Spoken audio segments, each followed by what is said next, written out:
Yesu amaze kuzuka agiye gusubira mu ijuru, yabwiye abigishwa be yuko yahawe ubutware mu ijuru no mu isi. Haleluya. Abategeka kujya kubwiriza ubutumwa bwiza. Arangije nawe abwira abigishwa bati mbahaye ubutware. Abakristo n'Ubukristo ni umurimo w'ubwami utagomba kugaragarira mu magambo gusa, ahubwo ugaragazwa n'ibikorwa n'imbaraga zihindura amateka, zigakuraho imisozi, zigaca inzigo, zarangiza zigatuma umukristo cyangwa uwizeye Kristo ahinduka umuntu ufite imibereho y'icyitegererezo ashobora gushyira mu muntu, kuko afite ububasha bwo gutuma bikora. Niyo mpamvu Yesu mu bintu byinshi yakoze akiri ku isi yirukanye dayimoni kurusha ibindi bintu byose. Ufite itegeko riguhesha ububasha bwo gukora ikintu kandi kikemera.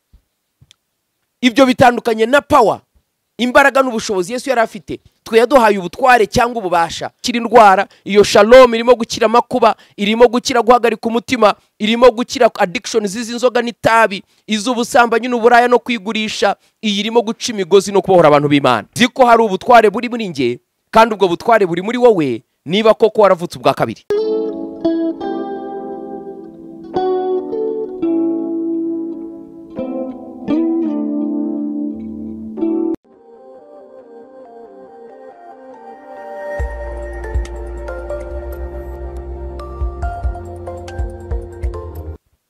Ndagushimye Imana y'agakiza kukuri. Reka amagambo ngiye kuvugana n'abantu bawe ahindura imibereho n'amateka yabo. Ni mu izina rya Yesu. Amen. Ubukristo ni imibereho ihindutse igaragaramo Kristo mu bizera. Pawulo yandikiye itorero ry'Abikorinto mu rwandiko rwe rwa mbere ku bice 4 mu murongo wa 20, aravuga ngo ubwami bw'Imana turimo twebwe abakristo ngo ntabwo ari ubw'amagambo gusa, ngo ahubwo n'imbaraga. Ubwami bw'Imana ntibukwiriye kurangwa n'imvugo nziza na twarakijijwe, na turajya mu ijuru, na turabera, na Imana ikiza indwara, ariko uturanye ubana n'uburwayi imyaka n'imyaka utabukira. Ahubwo Paul aravuze ngo ubwami bw'Imana tubarizwamo n'imbaraga. Haleluya. N'imbaraga. Umukristo wese wuzuye umwuka wera akwiriye kugira ibimenyetso bimugaragazaho umwuka w'Imana, ariyo mirimo y'Imana igaragara mu buzima bw'abantu bubaha Imana. Muri iki gihe cya none ubutumwa bwiza bwahinduriwe isura. Abantu iyo Imana bakoresheje imirimo n'ibimenyetso n'ibitangaza aribyo bikwiriye kuba ubuzima n'imibereho yabo nk'abakristo, ahubwo bacirwa iteka ribi, barangiza bakitirirwa ibindi bintu bishobora kuba bitari Imana. Si impakanye yuko bishoboka yuko n'abakonikoni baboneka mu itorero nabo bagakora ibimenyetso n'ibitangaza by'ibinyoma, ariko ibyo ntibikuraho yuko Imana ishaka yuko ubuzima bw'abakristo buba ari ubuzima bugaragaramo imbaraga n'ibitangaza by'Imana. Imana ni ishimwe cyane. Yesu abwira abigishwa be, oh haleluya, ati mbahaye ubutware, mbahaye ubushobozi, mukandagira inzoka na scorpion, mukandagira imigunzu y'intare, ngo kandi nta kintu na kimwe kibi kizagira icyo kibatwara. Ibyo ngibyo n'amagambo Yesu yabwiye abigishwa be bishushanya uko itorero rikwiriye kuba rimeze. Hari ibibazo biri mu itorero rya Kristo bikwiriye gukurwaho n'abantu b'Imana buzuye umwuka wera. Hari ibintu mu byo Yesu yabwiye abigishwa be abaho ubwo butware, yarababwiye ati nimugende mukize indwara zose, mwirukane abadayimoni, mukize abantu ubumuga bwabo bwose. Ibyo ngibyo nibyo umwami Yesu yari yabatumye. Aravuga ngo mbahaye ubutware. Ubutware ni iki? Ubutware abongereza babyita authority. Authority bitandukanye na power. Yesu yahawe power mu ijuru no mu isi.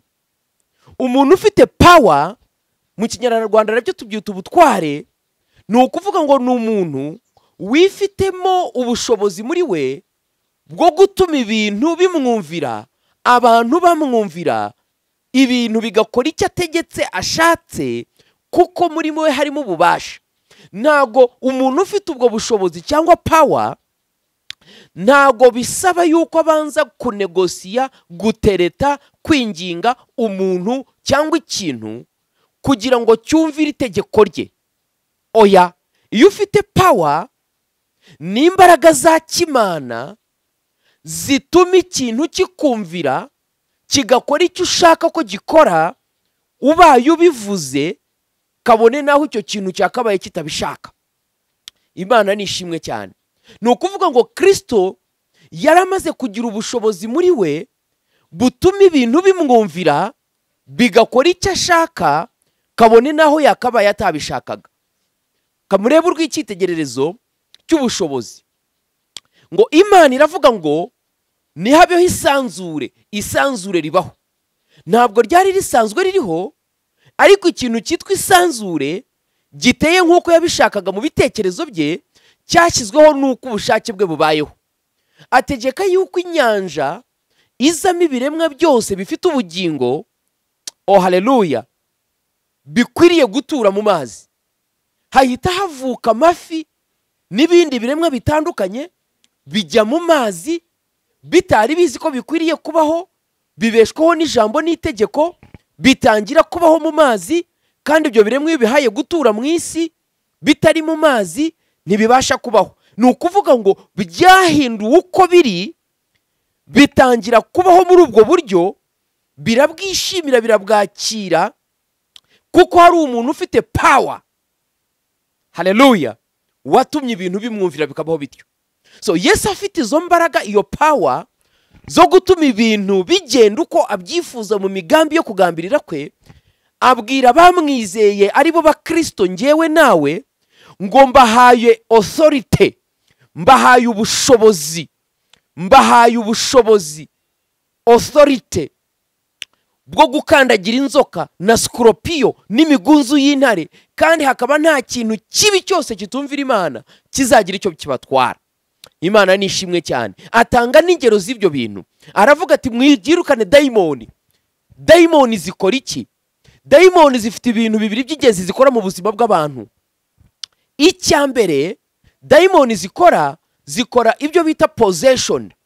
Dayimoni ashobora kuza akaguturamo, yamara gutura muri wowe akaguhindura ikidebire, akakugira umusazi, akakugira umuntu ubayeho mu buzima umuntu atakishimiye kubaho, butanategetswe n'Imana, kuko afite ububasha bwo kugira umubiri wawe uko ashaka. Icyo ni kimwe. Dayimoni ashobora gukora ikindi kintu cyitwa oppression. Muri oppression ni ukuvuga ngo ni ibikorwa bimeze nko gutoteza umuntu mu gihe umwuka mubi cyangwa dayimoni atuye muri uwo muntu. Reka turebe nk'urugero. Ushobora kuba ufite umudayimoni akagutoza kunywa urumogi, kandi ukananirwa kureka kunywa urumogi, ariko waba rukuvuye ku mutwe ukagira agahinda, ukicuza, ukababara, ukagira intimba, ugahora wifuza kureka icyo kintu ariko utakireka. Utabiterwa na kamere yawe, utabiterwa n'uko urukunda, ubikorwa n'uko hari undi muntu witwa dayimoni utuye muri wowe wamaze kugufata amatwi akagutegeka gukora ibyo udashaka. Ushobora kuzahura n'abakobwa bakora umurimo w'uburaya, ari indaya ndetse zinigurisha, ariko waganira nawe akakubwira ngo ibisimba biterwa n'ubukene, nta nubwo mbiterwa n'ibibazo bindi, mbiterwa nuko nuva hari ikintu gisa n'ikinjeho mu kanya gato, nkisanga ndashaka gukora iki kintu, ariko iyo maze kugikora nkumva ndiyanze. Hari abantu muzabona biyahuye ubwabo babitewe nuko hari ingeso bafite ziri muri bo, zikora ibyo batemeranya nabyo kuba bakwiriye kuba bakora, ariko imbaraga zituma batabikora zikaba zidashobora kuba muri bo. Ibyo ngibyo byitwa operation. Ni ibintu umudayimoni ashobora gushyira mu muntu kuko afite ububasha bwo gutuma bikora. Niyo mpamvu Yesu mu bintu byinshi yakoze akiri ku isi yirukanye dayimoni kurusha ibindi bintu byose. Imana yo mu ijuru nishimwe cyane. Reka dusubire ku itegeko. Yesu aravuga ati mbahaye ububasha bwo gukandagira inzoka na scorpion n'imigunzu y'intare, kandi nta kintu na kimwe kizagira icyo kibatwara. Icyo bita authority cyangwa ubwo bubasha yaraduhaye ni iki? Ububasha ni ukuba aricyo twise authority Yesu yahaye itorero, ngo ni ukuba ufite itegeko riguhesha ububasha bwo gukora ikintu kandi kikemera.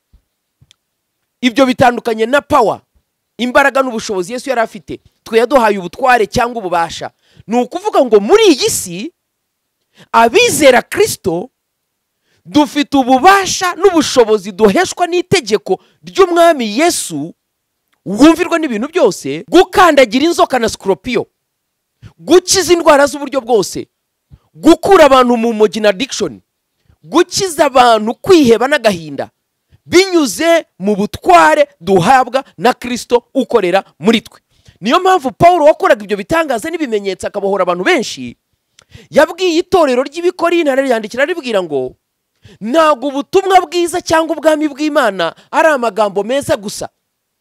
Urabona mwene data Yesu agira neza, ariko urambwira ngo Yesu agira neza ngewe ndaye nabi. Nizeye Yesu umwaka umwe urashira, nizeye uwa kabiri urashira, nizeye uwa gatatu ntagira urubyaro, uwa kane, uwa gatanu. Umbwira ko Yesu agira neza, ndara ndira, nirirwa ndira, ndetse umugabo yaranansenze kuko ntabyara. Yesu ugira neza, kuki atampa amahoro aturuka kuri we? Iyo ubutumwa bwiza buhindutse amagambo gusa, tuba duhakanye itegeko ry'ububasha bwo gutegeka ibintu bikabaho twaheshejwe na Kristo ukorera muri twe. Imana yacu nishimwe cyane. Yesu arashaka ko itorero risubira ku rufatiro rwe n'urufatiro rw'intumwa, aho umuntu yapfushaga uwe akaba yazurwa kongera akagaruka bakabana nawe. Ubwo ni ubutware duhabwa n'ijambo. Yesu arashaka yuko ingumba zizeye Kristo Yesu zibyara zikagira buhamya yuko ubutumwa bwiza dufite ari imbaraga z'Imana zikora imirimo myiza ubu yatoranije. Ntabwo Yesu yadutoranije kugira ngo tuze kubona guhangayika, kubonabona, kuba abanyamibabaro, kuba abanyentimba, kuba abanyagahinda. Arashaka ko dukira indwara, arashaka yuko hari amakuba n'ibyago dukira, kugira ngo abatizera Yesu bazanwe n'imirimo myiza Yesu akorera abantu bamwizeye. Nimwitegereze neza mukita ku butumwa bwiza atari iby'iki gihe by'amagambo gusa, muzasanga yuko abantu bose bakurikiraga Yesu bazanwaga n'imirimo myiza runaka Yesu yabaga yakoze mu mirimo yabo. Ndagusabira ngo mwene data wowe wizeye Yesu Kristo, we kuba umwizera w'amagambo gusa, ahubwo uba umwizera wemera kuzura imbaraga z'Imana kugira ngo uhindure amateka y'ubuzima bwawe, uhindure n'amateka y'abandi bantu batizera Imana. Ibitangaza ni imibereho y'abizera, ariko simbifuriza gutungwa n'ibitangaza, kuko iyo ushaka ko Imana igukorera igitangaza uba uraritse ikibazo mu buzima bwawe. Kuko ikibazo cyawe iyo Imana igikuyeho nibwo tuvuga ko Imana yakoze igitangaza. Abizeye Imana dukwiriye kubaho mu buzima bw'umwuzuro, abundance. Noneho abatarubaha Imana bagakorerwa ibitangaza kugira ngo bijye abafite ibibazo, barushye, baremerewe, baze badusanga kubera Yesu uri muri twe, tubabwiriza ubutumwa bw'ubwami, Imana yacu bakorera ibitangaza binyuze muri twe, nibarangiza baze biyongere ku bana b'ubwami aba amateka yabo yahindutse kubw'imbaraga zikorera muri twe. Imana nishimwe cyane. Nibuka umunsi umwe nigeze guhamagarwa n'umugabo, yari mu gihugu cy'abaturanyi, yari afite ikibazo. Yari umugabo ufite abana bagera nko kuri 7. Icyo gihe yacuruzaga scrap, ibi byuma byashaje abantu bagenda batoragura hirya no hino, bakagenda bakabigurisha, inganda zikabikuramo ibindi bikoresho by'akamaro tujya dukoresha. We n'abandi bantu benshi bajyaga bajya kugura scrap mu ruganda rw'isima ya Hima, murarwumva rugira ibyuma byinshi bya scrap. Igihe kigeze akabonamo uko atunga abana be. Igihe kigeze uruganda rw'isima rwa Hima rukorana n'ikigo gishinzwe ibintu bya engineering cy'ingabo zo muri icyo gihugu. Scrap yose ituruka mu ruganda rwa Hima baruha iyo engineering y'ingabo z'icyo gihugu, babibahera ubuntu. Ni ukuvuga ngo abo bantu bajyaga bajya kwiguriraho ibikoresho bya scrap, bakaza bakagurisha bagatunga imiryango yabo, ntabwo bari bagifite akazi. Hashira igihe gishobora kuba cyenda kugera ku mwaka, uwo mugabo witwa Samu adagifite icyo akora. Ntiyari akibasha gukodesha inzu nziza. Hari ahantu bari bafite akantu k'akabanza iwabo bahawe na leta. Aragenda atuzayo umuryango mu kazu k'akaruri kenda kubituraho. Imvura ikagwa, inzu ikava, yaba yagiye gushakisha yarariyo, ngo umugore akarara ahagaze n'abana bafite ubwoba, kuko hari ahantu hasa naho hitaruye umujyi utatinyuka kurara wenyine. Umunsi umwe ibyago bimaze kumusumbaniriza, yibuka yuko mu ijuru hari Imana yagiye ikora ibitangaza byinshi, nk'ibitangaza Imana yakoreye muri Elisa ubwo yahumanuraga amazi ya Yeriko, yatumaga imyaka yahituma, ndetse amazi yahagatuma abagore bakuramo inda kuko yari amazi mabi ameze nk'ubumara. Umugaragu w'Imana yahumanura ngo na bugingo n'ubu aba mazima. Yaraza amateka y'abantu yagiye ahinduka kubwo guhura n'abantu b'Imana buzuye umwuka wera. Ibi ngibi si ibyanjye gusa, nawe niwizera Yesu ukemera kwakira ubutumwa bwiza butari amagambo gusa, ahubwo buherekejwe n'imbaraga, nawe ibi ngibi mvugo uzabikoreshwa n'Imana kubw'icyubahiro cy'umwami. Haleluya. Arampamagara kuko ni umusore twari twariganye kera muri primaire tukiri bato. Arantelefona, sizo wamuhaye nomero yanjye, arambwira ati mfite ibibazo byinshi, ndashaka yuko umfasha. Ndamumaza ntibimeze biti, ambwira amaganya y'ibibazo bye byose afite. Arambwira tumpaye amafaranga make nabona igishoro nkangera ngatangira ubuzima. Ati naho ubundi nibirenga iki gihe, ati abana bashobora no kumfira mu maboko. Imana nishimwe cyane. Maze kumva ayo magambo, amafaranga nari nyafite nshobora kumuha kugira ngo ajye gutangira ubuzima, ariko hirya y'amafaranga ajya ashira, nari mfite ikindi kintu cyitwa imbaraga z'Imana zikorera mu bizera. Nari nzi ko gishobora guhindura amateka ye kurusha uko namuha amafaranga. Imana nishimwe cyane. Ndamubwira nti utege bisuze, noneho nuza kuza icyo gihe nari mu Rwanda nyine, ni uzu nsange mu Rwanda ndaza kukubwira icyo gukora. Arambwira ati simfite itike ya bisi yo kunzana. Namwe mutekereza umuntu wabuze ibihumbi nk'icumi byamukuri wabo ngo bimugeze ahandi, wumva ubukene yari afite uko bwari bumeze n'abo bana n'umugore. Imana yacu nishimwe cyane. Arambwira ati sinabona itike. Ndamubwira ntishaka aho gusa itike, nzi ko Imana iri butuma umuntu yaguha, nurangiza uze nzagusubiza itike yakuzanye ndetse nguhe nigusubizeyo uhumure.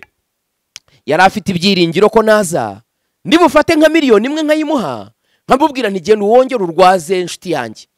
Araza angezeho, aza afite amaganya, atangira kunganirira ibibazo yagize byose. Ambwira ukuntu uruganda rwatanze scrap zose bakaziha ministeri y'ingabo yo muri icyo gihugu cyabo, bakabitangira ubuntu. Ubu ngubu n'igishoro yari afite ko cyashize. Ndamubwira nti ntiwirirwe umbwira ibibazo byawe, njyewe ndi umuntu w'Imana. Ndamubwira nti genda utuze, reka tumarane gatatu hano. Utuze, ku munsi wa gatatu nzagusengera Imana, nzi ko Imana izakora igitangaza. Ubu buhamya mba ntangana ubuhamya buzwi, abantu bo mu itorero ry'agakiza ko kuri barabizi, ndetse barabizi. Aza gushima Imana, akaza n'ituro ryo gushyigikira ubutumwa bwiza, avuga ati Imana yawe yaranyibutse inkura ahantu. Iyo Mana mvuga si yanjye ngenyine, niyo Mana twizeye binyuze muri Kristo Yesu, iduhesha umwuka wera, arizo mbaraga zikorera mu bizera. Duhabwa abamarayika badufasha mu ntambara no mu rugamba, dushyirwa ubutware ku rurimi kugira ngo dutegeke ibintu bibeho, kuko Yesu niko yabwiye Petero ngo uyu munsi wa none nguhaye urufunguzo rw'ubwami. Urufunguzo, ikintu uzahambira mu ijuru kizahambirwa, ikintu uzahambira ku isi kizahamburwa, kuko ubwo butware ari ubutware bw'itorero. Ubwo butware urabufite niba wizera umwami Yesu, numwemerera agakorera muri wowe, uzahindura amateka y'ubuzima bwawe, uhindure n'amateka y'ubuzima bw'abantu bagutega amatwi.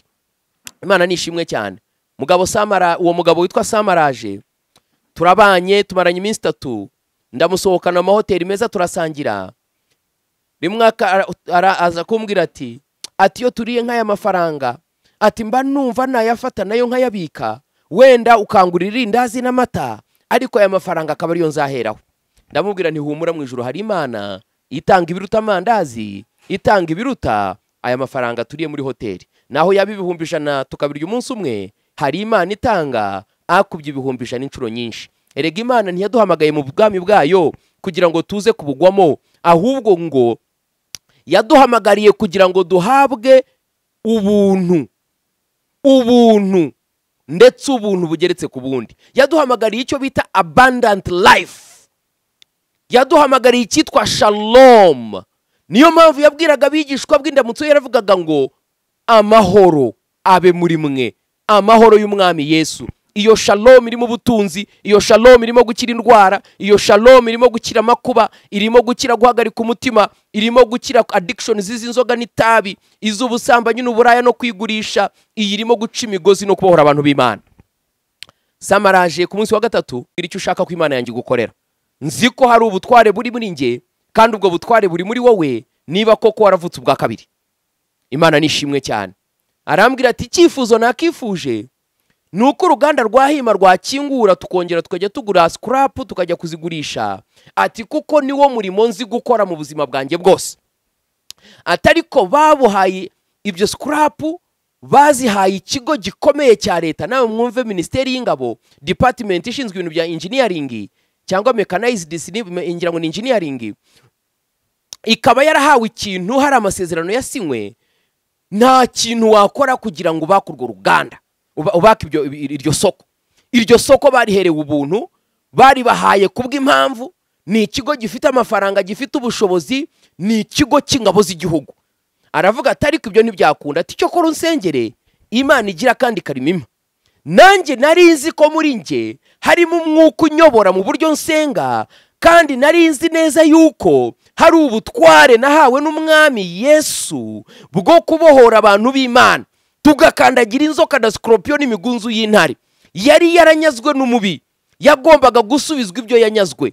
Ndamubwira nti sindi bugusabira kandi kazi, ahubwo njyewe ngiye gusaba Imana yanjye igusubize bya bindi byahima, kuko ariko kazi uzi. Kwizera ni amaboko yakira ibyasezeranijwe. Ijambo ni ubutware butuma ibintu bitariho bibaho, kuko ijambo ari ryo ryaremye ibintu byose mubona ndetse n'ibitabonwa. Abamarayika ni ingabo z'Imana, Imana yashyiriyeho gufasha abantu bazaragwa agakiza.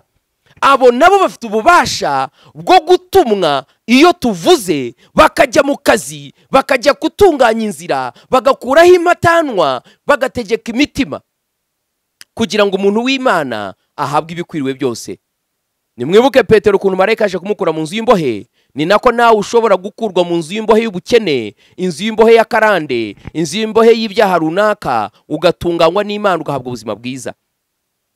Ndamubwira nti ngiye gusaba Imana yanjye, Imana igusubize scrap zo muri hima. Arambwira ati ibyo ntibyashoboka. Ndavuga nti ibyo bidashobokera abantu, bishobokera umuntu wizera gusa. Mufata mu biganza mumaze kubifatamo, ndavuga nti dusenge. Twasenze igihe kitagera no ku minota 2. Ndavuga ntuwiteka Imana y'agakiza kukuri, Imana ya Aburahamu na Isaka na Isirayeli, njyewe ndategetse ngo uyu mugabo umusubize isoko ryo muri hima abari uriha, ubikora uyu mwaka utararangira, kugira ngo amenye neza yuko mu ijuru hari Imana itegeka ibintu byose bikumvira. Ndavuga ngo amen. Arambwira turasoje uko nguko konyine. Ndamubwira nti ndashoje. Yarazi ko njya ngira impano z'ibimenyetso n'imirimo yindi igaragara. yarazi wenda ko ari bwiture hasi dayimoni wamubujije kugira icyo ageraho akavamo. Ariko Imana siko yashimye gukora, yashakaga ko ntegekesha itegeko gusa binyuze mu izina rya Yesu Kristo ryahawe imbaraga zose. Ndamubwira nti igendere, mfata ibihumbi 50 gusa by'u Rwanda icyo gihe, aba ari byo muha byarimo nk'ibihumbi 200 by'amashiringi. Ndamubwira nti taha uzampa ubuhamya. Aragenda, ngira ngo yagiye yumva atanezerewe kuko yibwiraga yuko ndibumuha amafaranga none muhaye isengesho ryonyine. Ariko nari nzi ko gusenga gufite ubushobozi n'imbaraga biruta ibindi bintu abantu batekereza. Ni umuntu waza akaguha ubuhamya, agahamya iby'imirimo y'Imana, kuko Imana irakora. Nawe urabizi ko ikora, nawe utarabimenya uzayigerageza ari kuyirebe. Imana nishimwe cyane. Tumaze kubikora ibyo ngibyo dutyo, hari ikintu cyabaye. Akimara kwambuka umupaka asohoka mu gihugu cy'u Rwanda, ikintu kidasanzwe cyarabaye. Telefone yaramuhamagaye. Umuntu aramubaza ngo ni wowe witwa Samu? Ati ni ngewe. Aramubwira ngo twumvise yuko nawe uri umwe mu bantu benshi bajyaga bagura scrap mu ruganda rwa Hima. Ati ni ngewe. Aravuga ati afande runaka yari umukoloneli ushinzwe ibyo bintu. Ati yavuze ngo ejo mu gitondo saa 3 ushobora kuba wageze ku biro bye ko hari icyo dushaka kukubwira. Aravuga ati se ni iki? Ati hari umugambi mwiza uzazi. Aragenda ntiyampamagara, yari afite itike nari namuhayeho impamba. Aramanuka ajya kureba uwo muyobozi. Umuyobozi wabonanye aramubwira ati twebwe twasanze tudafite umwanya wo kujya tujya gukusanya no gupakira scrap muri Hima nubwo bayiduhereye ubuntu. None ndashaka kukubaza ngo nyiguhereye ubuntu iyo scrap yose, tukagirana amasezerano, wowe ukajya uyizana hano ukayingurisha, wayingurisha ku mafaranga ngahe?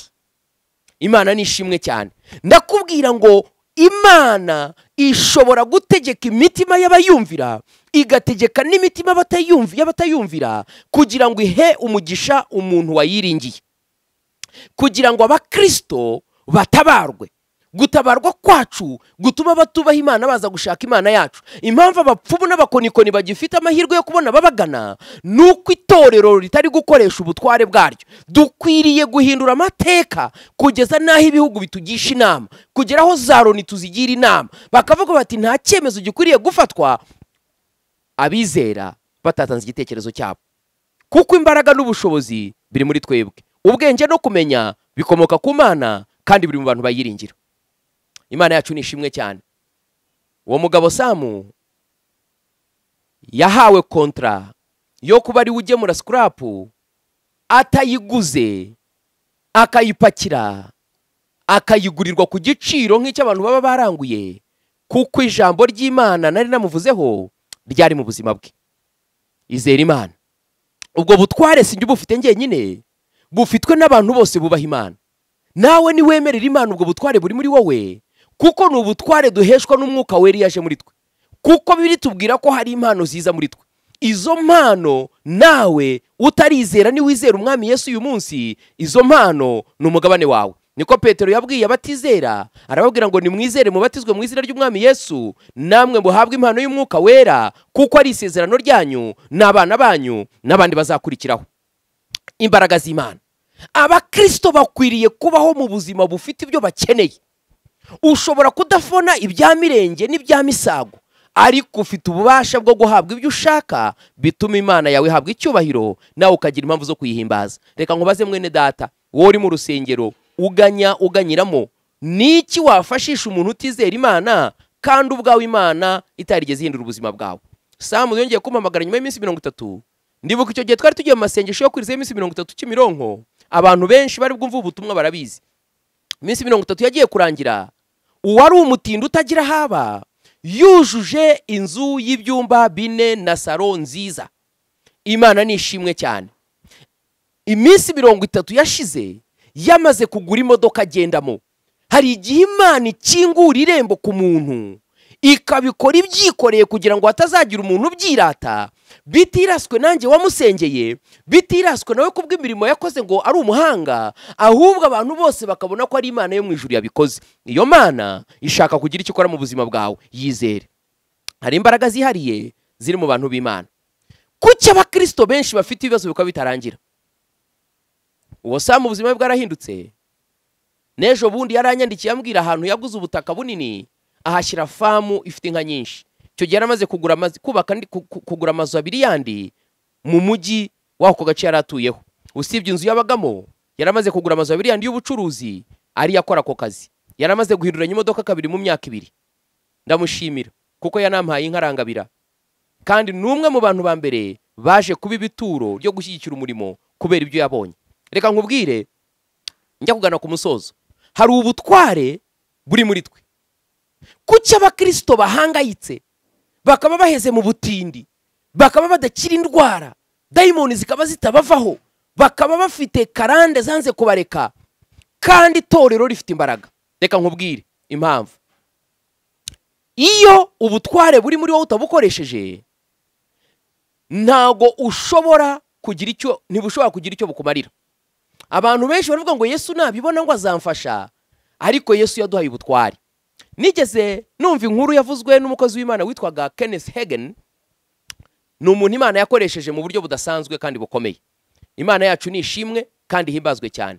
Umunsi umwe ngo yari mwiyerekwa, umwami Yesu afite ubutumwa ari yamuha agomba kujya yandika ku rupapuro.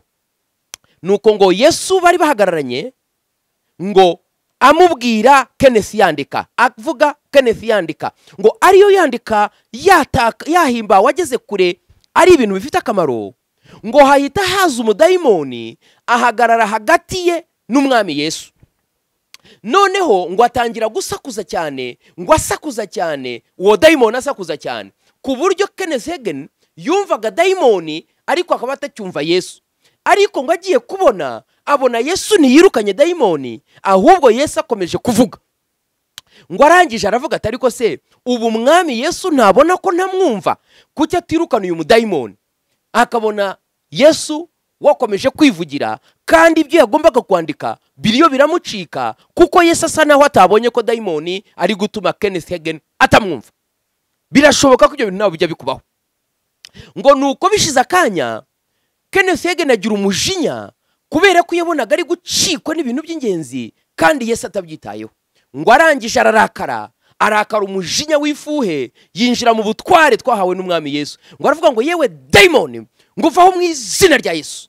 Ngo akibara kuvuga atyo, ngo dayimoni yitura hasi, ngo mu kanya gato ngo abinda umurizo awushyira mu maguru, ngo abona atambutse. Icyo cyari umusozi kinini cyamubuzaga kubona Yesu no kumvikana nawe, ngo gihinduka nk'akantu k'agakende gato, ngo kazinga umurizo karirukanka kava imbere ye.